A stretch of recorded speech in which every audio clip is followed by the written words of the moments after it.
Bismillahirrahmanirrahim. Assalamualaikum warahmatullahi wabarakatuh. Perkenalkan, nama saya Muammar Syahzihan dari Stikes Ahmad Dahlan Cirebon, Prodi D3 Keperawatan. Saya di sini ingin memenuhi tugas mata kuliah Pendidikan Budaya Anti Korupsi dengan mewawancarai salah satu narasumber mengenai dampak korupsi di Indonesia dengan Bapak Catisa, beliau dari SD Negeri 1 Suranenggala.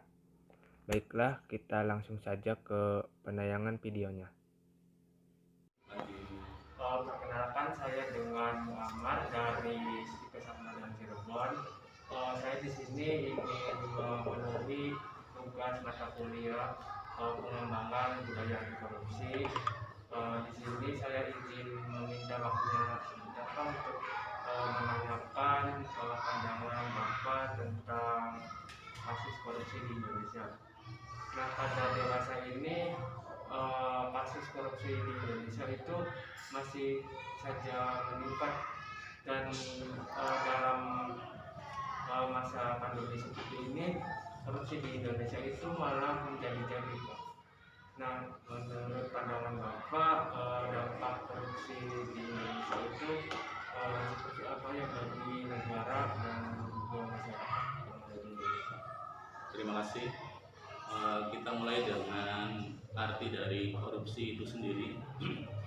Korupsi sendiri adalah penyelewengan uang bukan milik pribadi untuk kepentingan pribadi yang bisa ditimbulkan dari korupsi itu sendiri bagi negara maupun masyarakat. Yang pertama adalah menurunnya investor yang ingin menanamkan modalnya ke Indonesia.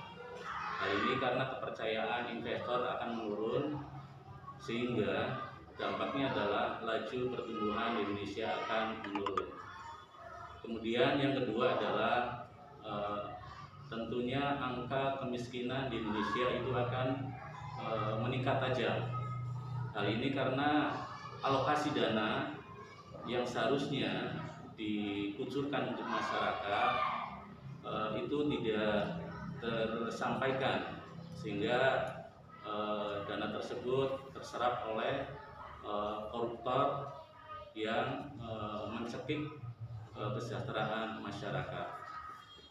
Kemudian yang ketiga adalah korupsi sendiri itu menurunkan tingkat kepercayaan masyarakat kepada aparatur pemerintahan, sehingga dampaknya juga pada pas pemilihan umum angka pemilih itu akan berkurang drastis, karena itu tadi kepercayaan masyarakat kepada aparatur negara itu berkurang.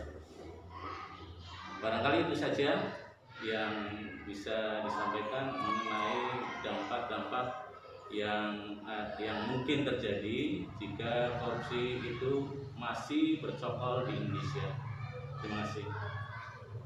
Jadi dapat saya simpulkan mengenai pandangan korupsi, menurut pandangan Bapak tadi itu ada 3 dampak bagi negara dan rakyat Indonesia. Yang pertama itu ada menurunnya investor dalam dan luar negeri yang ingin menginvestasikan modalnya ke Indonesia.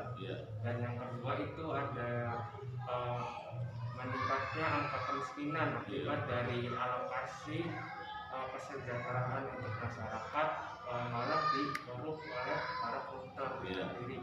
Dan yang ketiga ada kepercayaan terhadap pemerintah dan juga aparat itu oleh rakyat itu menurun karena maraknya kasus korupsi di Indonesia yang meningkatnya kemiskinan di Indonesia.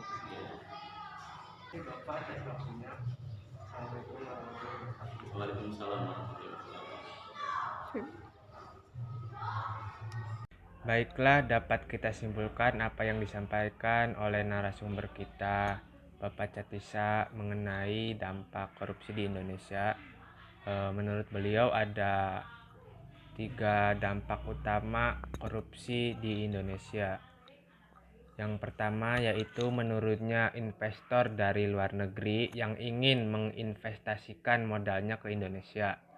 Yang kedua, meningkatnya angka kemiskinan akibat dari alokasi dana kesejahteraan untuk masyarakat dikorup oleh para koruptor.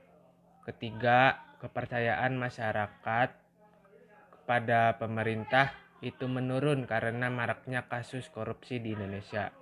Baiklah, itu saja yang bisa saya sampaikan. Kurang dan lebihnya mohon maaf. Semoga bermanfaat untuk kita semua. Billahi taufik wal hidayah. Wassalamualaikum warahmatullahi wabarakatuh.